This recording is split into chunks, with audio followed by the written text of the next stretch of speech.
Salut à tous les amis, salut YouTube, c'est Mika, très heureux de vous retrouver pour l'avant-match, la causerie, Olympique Lyonnais versus Le Havre, le hack du président Rousset. Faudra en parler un petit peu après parce que lui, contrairement à beaucoup d'autres, il a eu une position vraiment très noble en avant-match sur cette rencontre entre l'OL et Le Havre, j'en parlerai juste après. Avant de commencer les gones, pensez au petit pouce.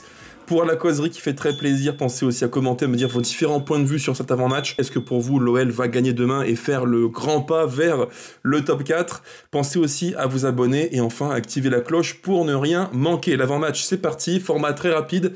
En préambule, petit détour sur ce qu'a dit le président Rousset du Havre, qui a eu une prise de parole, je trouve, extrêmement digne et noble, contrairement à beaucoup de ses homologues, côté rémois, côté niçois, côté marseillais, côté toulousain et d'autres que j'oublie, qui à tour de bras, à tour de rôle, ont tous ou presque posé réserve contre la présence de Thiago Almada dans les rangs de l'Olympique Lyonnais. Et lui, le président Rousset, c'est un de ceux qui, avec Ougourlian de Lens, ont eu une position relativement digne, puisqu'il a dit « Si je portais réserve contre l'OL pour Thiago Almada, je n'aurais pas de gueule ». Parce qu'il dit, il va plus loin, il dit « L'OL nous a prêté donc au Havre gratuitement un certain Mamadou Diawara ». Donc forcément, si je portais réserve contre l'OL, je n'aurais pas de gueule et pas de dignité. Bravo au président Rousset pour avoir fait preuve de dignité en avant-match. Maintenant, côté OL, deux conférences de presse.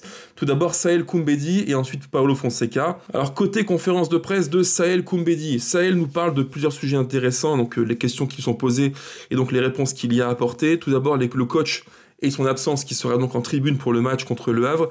Il dit que le coach donne ses consignes, nous on applique, on est grand, et on fera abstraction de tout ça. Donc pour lui, l'impact de l'absence du coach, c'est relativement minime, et il dit c'est à nous de faire le taf sur le terrain, on est suffisamment grand, expérimenté, professionnel pour faire le job sans un coach sur le banc. Il dit aussi que durant les 6 premiers mois à l'OL, donc depuis la saison 24-25, il dit qu'il était en apprentissage. C'est son terme. Il prend un peu de temps pour y réfléchir. Il dit oui, on peut dire un apprentissage, puisqu'en fait, il a beaucoup appris. Et on voit qu'on a affaire à un joueur, je trouve, qui, depuis quelques temps, a progressé sur le plan foot, c'est vrai, mais pas que, sur le plan humain aussi, je l'évoquerai après, parce qu'il est beaucoup plus mature. Et là, pour moi, le terme apprentissage, ça montre bien qu'on a affaire à un joueur qui a conscience qu'il devait apprendre. Et il a appris beaucoup, et on le voit depuis maintenant 1 mois et demi. Il est plutôt bon, même très bon, sur quelques matchs qu'il a joué avec le maillot de l'Olympique Lyonnais. Il a évoqué aussi en conférence de presse le retour potentiel, mais non affirmé, non réalisé de Tolisso en équipe de France. Il dit oui, Coco méritait d'y être, mais c'est le choix de Deschamps, il faut s'y plier et le respecter. Il a été aussi question des cartons jaunes que prend un peu trop souvent Saël Koumbedi, question posée par le Progrès et Christian Lanier. Et Christian Lanier lui dit, est-ce que c'est pas, Saël, un peu un défaut d'impulsivité de votre part?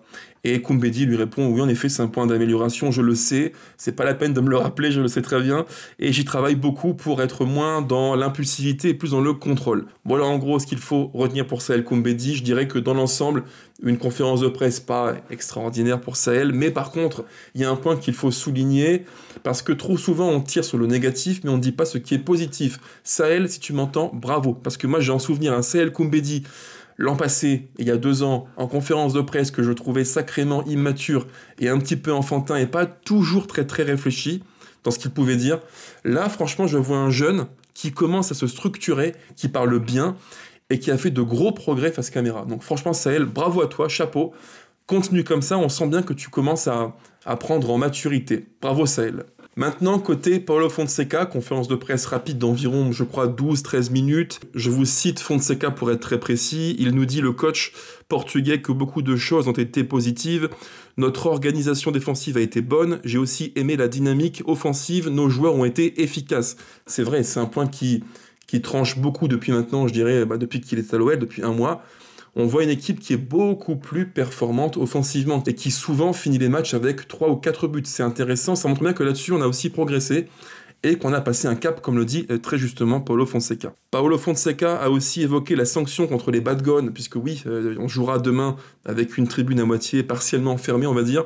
Ça, j'en parlerai en 3e thème de la vidéo, restez branchés les amis. Il a été question ensuite du parcours de l'équipe, et là, Fonseca nous dit qu'il y a une bonne dynamique, une bonne période pour l'OL, que les joueurs sont réceptifs et travaillent beaucoup. Ils sont tous à l'écoute des demandes du staff et réceptifs aux idées du coach. C'est un point qui est très important. On sent que ça matche bien. Et en plus, il faut le dire, en tant que spectateur, au cours des matchs, on voit clairement du stade ou à la télé que l'OL commence vraiment bien, que les joueurs commencent bien à coller, à matcher avec ce que le coach demande. On le voit, c'est frappant. Il y a des séquences de jeu vraiment intéressantes, des sorties de balles sous pression bien menées, avec un Lucas Perry plus comme un libéro qui trouve sur du jeu court ou long des relais. Bref, c'est un foot qu'on aime bien. Et on sent que ça matche bien, ça commence à bien matcher entre le coach, ses principes de jeu, et ce que les joueurs appliquent sur le terrain. Le match du Havre, forcément, il en est question durant la conférence de presse. Fonseca dit, je le cite, « Tous les matchs sont importants et difficiles, le Havre défend bien et est très compact. Je pense seulement à ce match, ensuite on pourra préparer les autres échéances. On devra montrer notre caractère et notre ambition demain. Ce sera un bon test pour nous. » Alors, façon toujours un petit peu élégante de dire que prenons le match au sérieux. Le Havre, il faut les respecter, évidemment. Ils joueront leur peau demain en Ligue 1 chez nous. Donc, match pas facile. Je le rejoins, même si j'évoquerai après ce que moi je pense du hack du coach Didier Digard. Il a été aussi question, enfin, du match de Manchester qui se profile.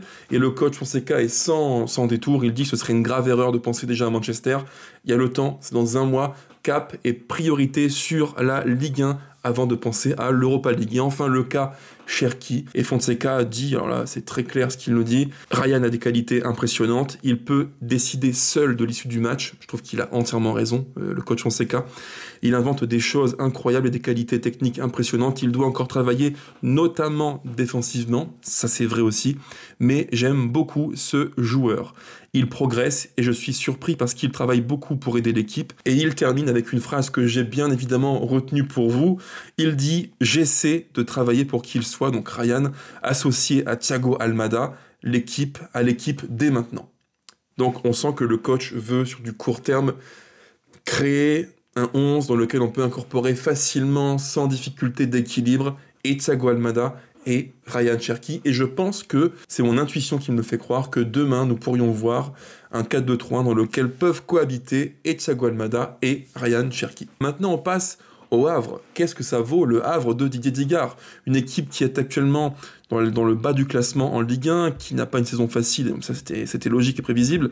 Ils sont actuellement, je crois, si je reprends le classement que je vous mets à l'écran, le Havre est classé actuellement, hop, je remonte 16e. 16e de Ligue 1, avec donc 6 victoires, 3 nuls et 16 défaites. Donc un bilan quand même qui est très compliqué. Ils ont, au classement, ils ont 21 points en 25 matchs. Donc ils sont à moins de 1 point par match, environ 0,9 points par match, ce qui est un rythme de relégable, assez clairement. En termes de stats plus avancés, le Havre, c'est 24 buts marqués, soit l'avant-dernière attaque de Ligue 1. Donc 17e attaque de Ligue 1, et défensivement, ils ont encaissé la bagatelle de 51 buts, ce qui en fait l'avant-dernière défense de Ligue 1, donc 16e défense de Ligue 1, et 17e attaque de Ligue 1 pour le Hack, ce qui fait donc forcément une place qui est logique. Ils sont donc avant-dernier de Ligue 1, une forme de cohérence, de corrélation entre les stats, ce que l'on voit sur le terrain. Les deux matchent bien, et évidemment, on voit une équipe qui est en difficulté en Ligue 1. Même si, attention, sur une dynamique plus de court terme, moyen terme, le Hack reste sur 5 matchs. Donc, dans les 5 matchs, il y a eu 2 victoires, 2 défaites et un match nul. Donc, un bilan qui est contrasté, mais une équipe qui ne lâche rien. Alors, comme toujours en vidéo d'avant-match, j'aime bien me refaire les matchs récents de l'équipe qu'on va affronter le week-end. Alors là, en l'occurrence, je me suis refait les matchs du Havre contre Lens et contre les Stéphanois, 2 matchs intéressants, puisque contre Lens à Bollaert, victoire 4-3 avec un match totalement fou. Lens a mené 2-0, remontada du Havre, un gros match de Mamadou Diawara, et contre les Stéphanois, un partout, un match, je dirais, plus en demi-teinte, avec des Havrais qui ont été menés 1-0, qui sont revenus au score, et qui en fait ont fait un plutôt bon match, mais on sent que devant, offensivement, il manque quelque chose. Et ça, pour moi, c'est le point le plus important, je dirais, dans l'analyse globale du Havre. C'est vraiment une équipe qui, sur le plan défensif, est très groupée, très compacte, qui joue un foot assez simple, 4-2-3-1. Je parlerai de la compo après en détail, mais 4-2-3-1, très compact, très dense, et s'ils le peuvent très vite, transition et projection vers l'avant. Football, je dirais, d'une équipe de relégation, quoi. C'est ce niveau-là, c'est ce football-là, d'une équipe qui joue avec ses armes, des joueurs qui courent beaucoup, qui font des efforts et qui aiment bien se projeter vers l'avant, avec dans le cœur du jeu un pivot double que j'aime bien, dans ce registre de projection, récupération. Abdoulaye Touré, plus Diawara de chez nous qu'on connaît bien à l'OL, et 2 joueurs qui grattent beaucoup de ballons, font beaucoup d'efforts. Contre Lens à Bollaert, ils ont fait un match de très grande qualité du début à la fin. Beaucoup d'efforts, beaucoup de courses. Et il y a un truc qui m'a vraiment sauté aux yeux durant les matchs que j'ai revus du Havre.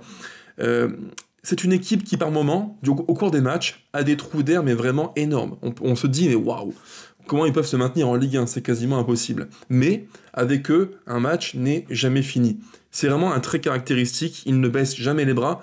Et même s'il y a 2-0 pour Lens à Bollaert, ils ne baisseront pas les bras et ils iront au bout de leurs intentions. Le match à Bollaert, pour moi, c'est un match, pour le Havre, un match référence. Parce que j'ai vu une équipe qui, vraiment, n'a pas baissé les bras, s'est battue pour aller prendre les 3 points. Et il faut le dire, c'était cohérent ce qu'ils ont fait. Donc attention à ça. Alors évidemment, comme toute équipe qui est en Ligue 1 en position de relégation, il y a plein de défauts. Défensivement, c'est très fragile, c'est fébrile. Je ne suis pas très convaincu par leur quatuor défensif.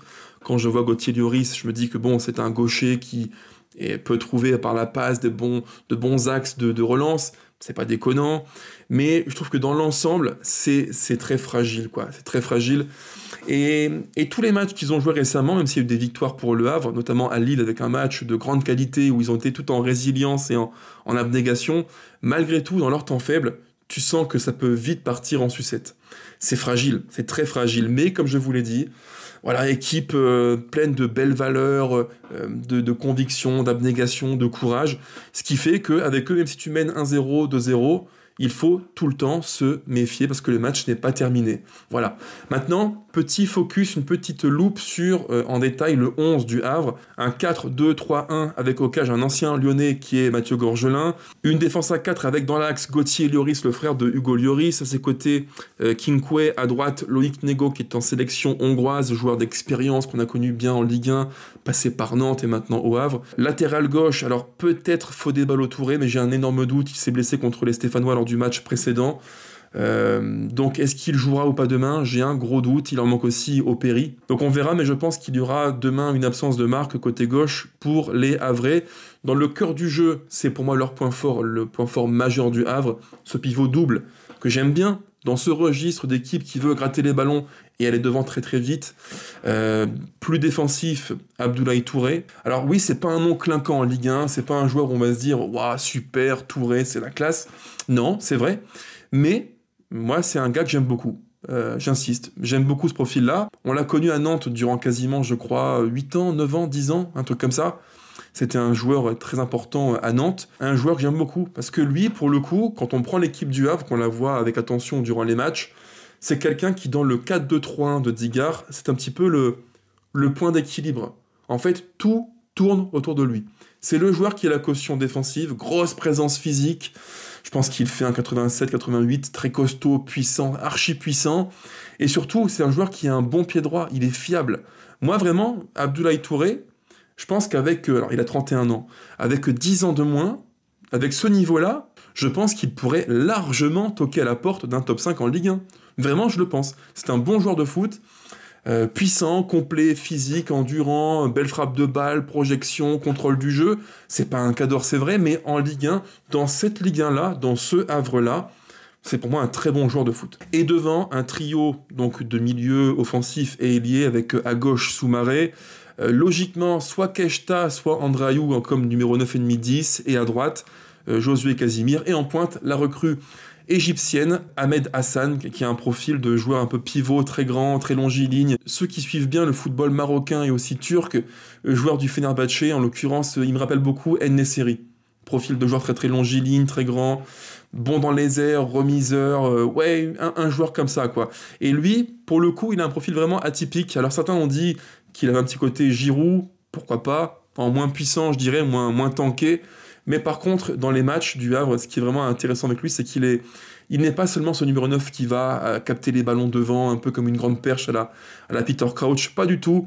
Il peut reculer et c'est vraiment un charbonneur, quoi. Je suis quasiment sûr que si l'on prenait sa position moyenne dans les matchs du Havre, on le verrait non pas comme numéro 9 très haut, mais comme joueur quasiment 9,5, presque 10. Il est très reculé, pas avare, il ne rechigne pas sur les efforts, beaucoup de courses, beaucoup de présence. Ouais, c'est vraiment quelqu'un qui fait du bien au Havre parce qu'il a une présence physique et un volume de jeu assez important. Donc pour moi, Hassan, profil intéressant, 32 ans. Ils l'ont acheté pour quasiment rien, je crois. Dans mon souvenir, 400 ou 500 000 euros, c'est rien du tout. Mais il faut le dire aussi, le Havre a d'énormes contraintes financières. On rappellera aussi que dans le dossier CVC, LFP, Ligue 1 et Club de football français, le Havre, c'est l'un des grands perdants. Je rappelle que le Havre, dans le deal CVC, ce fonds d'investissement qui a racheté 13% de la structure commerciale de la LFP, dans le deal CVC, nous, OL, on a reçu 90 millions d'euros en 3 tranches, le Havre, seulement 2 millions. Dans mon souvenir, c'est moins que ce qu'a perçu le président de la LFP, Vincent Labrune. Donc franchement, avec leurs peu de moyens, ce qu'ils font en Ligue 1, l'abnégation, c'est quand même pas mal, faut le dire aussi. Alors maintenant, côté OL, ma compo pour demain, ce que j'imagine pour l'OL de Fonseca, je vous le dis, on est au dernier match avant la trêve, durant 2 semaines pas de football de club malheureusement, retour au triste quotidien des Bleus sans Cherki, sans Tolisso, coucou Didier Deschamps, bref. Donc pour moi, ce match contre le Havre, il faut l'aborder impérativement avec l'envie de faire mal. Et demain, j'imagine les Gones, un 4-2-3-1 qui fait part belle, un peu comme ce qu'on a vu sur les matchs récents en fin de match, part belle au profil porté vers l'avant. Je pense que Fonseca demain, et il l'a un peu indiqué en conférence de presse, je pense qu'il va être tenté de mettre dès le départ Thiago Almada, Cherki, et j'imagine vraiment Coco Tolisso plus bas dans le pivot double 4-2-3-1. Pour faire simple, voici ma compo que je mets à l'écran. Au cage, Lucas Perry. À droite, j'imagine Maitland-Niles. Dans l'axe, pas surprise, Mata Nakate. À gauche, Tagliafico. Pivot double, je vois Matic dans un rôle plus de contrôle, temporisation, et à ses côtés, Tolisso reculé. Numéro 10, j'imagine Ryan Cherki. À ses côtés, demi-espace gauche comme meneur excentré, Thiago Almada. Mais encore une fois, c'est de la théorie. Comme souvent je le dis, le 4-2-3-1 de Fonseca n'est pas un 4-2-3-1 avec ballon. On a plus à faire un 3-5-1-1. Et j'imagine bien, avec ballon, Almada venir épauler Cherki comme 2 numéros 10 très axiaux, soutenir en pointe Mikotadze, et à droite, Ernest Nuama. Donc 4-2-3-1, à droite, Maitland-Niles, Mata, Nakate, Tagliafico, pivot double, plus offensif, j'imagine Matic plus Tolisso pour un max de contrôle technique sur le match, et devant eux un trio de joueurs offensifs qui serait donc à gauche en faux meneur excentré Thiago Almada, un peu comme il le faisait à Botafogo, numéro 10 pur Cherki, à droite Nuama, et devant Georges Mikotadze. Voilà en gros mon 11 pour demain affronter le Havre. Dites-moi en commentaire vos différents points de vue sur ma compo contre le hack de Didier Digard. Maintenant, troisième thème de la vidéo, c'est mon coup de gueule, ça va être très rapide. Mon coup de gueule sur ces instances technocratiques qui, franchement, s'y prennent tellement bien pour dévaloriser le produit Ligue 1. On sait que demain, l'OL jouera avec une tribune partiellement fermée, celle du Virage Nord, qui a pris une sanction après des propos qui ont été relevés par les instances de discipline de la LFP. Voilà, ça je ne discute pas la sanction, elle est telle qu'elle est, je ne la discute pas. Par contre, l'OL avait eu une idée franchement très belle et très très positive pour le football français qui en a grandement besoin. L'OL, via ses dirigeants, voulait inviter, je dis bien inviter au match 6000 gamins de la région lyonnaise qui souffrent d'un cadre de vie sur le plan social difficile.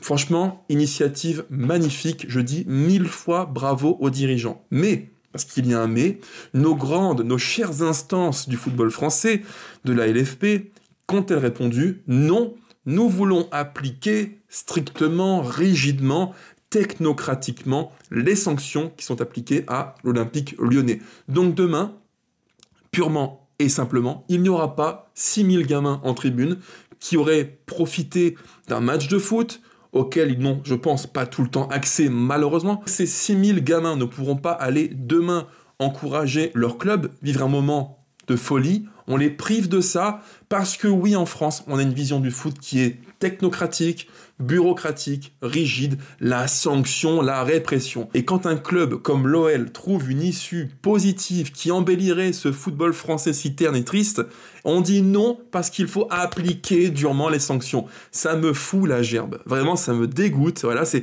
ces instances bêtes et méchantes qui appliquent des règlements à la lettre. Et comme toujours, la loi, le règlement, l'esprit, il faut dissocier les deux. Il y a la règle et il y a l'esprit de la règle. Je pense que dans un foot qui souffre clairement en termes d'image en France, il y a matière à faire un peu mieux, à être plus humain, plus dans l'empathie et créer plus de liens sociaux grâce au foot.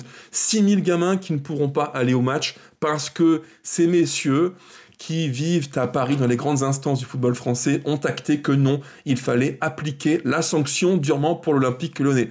Voilà, ça c'est le foot qui me dégoûte, et en plus dans un contexte Ligue 1 où on n'arrive pas à vendre le produit parce que il est déprécié, dévalorisé et qu'il manque de qualité en termes visuels, auditifs, de spectacle, de concurrence, de compétitivité, on a ce souci-là, et demain on va donc avoir un match diffusé à 15h, d'un club comme l'OL, qui est un club phare en France, avec une tribune partiellement fermée. Vendre un produit Ligue 1 un dimanche à 15h pour les Anglais, les Hollandais, Italiens, Espagnols, les Chinois ou Américains, Canadiens, Brésiliens, peu importe, vendre un match de l'OL contre le Havre dans un grand stade, mais qui sera vide d'un côté, en termes d'image, c'est absolument catastrophique, et ce n'est pas comme ça que l'on valorisera le produit Ligue 1. C'est mon petit côté râleur qui ressort, je le sais, mea culpa maxima à tous ceux qui me diront « Mika, tu râles trop », je le sais les amis, mais franchement, face à tant de bêtises parfois, j'ai un peu les nerfs, voilà, pour être franc avec vous. Sur ce,